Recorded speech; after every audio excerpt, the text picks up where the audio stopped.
Samsung is about to shock us all because the S24 Ultra is coming with some huge changes.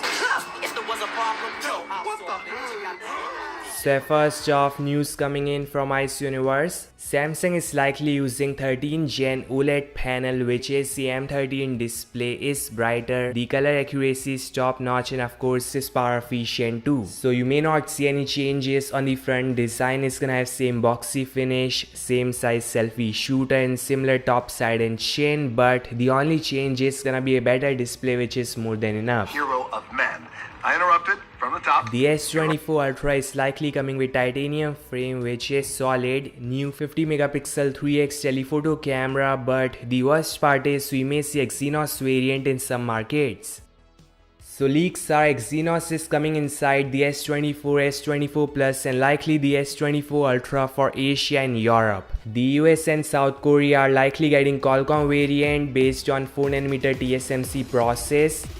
The battery is same like last year, 5000 mAh, which is fine, and there's 45 watts of fast charging too, which is nice, but I don't think this will last longer than the iPhone 15 Pro Max or OnePlus 12 coming with massive batteries. Samsung should use 8 Gen 3 at least in the Ultra model cause Exynos is simply not that powerful or power efficient and it's gonna lose to Xiaomi, OnePlus and Apple.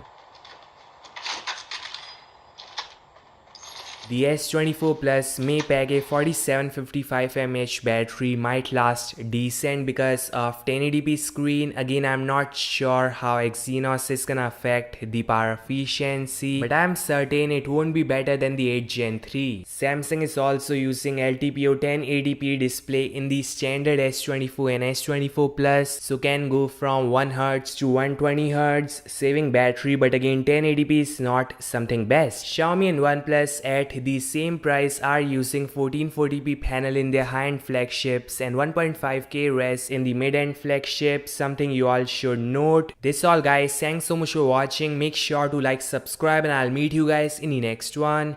Peace out.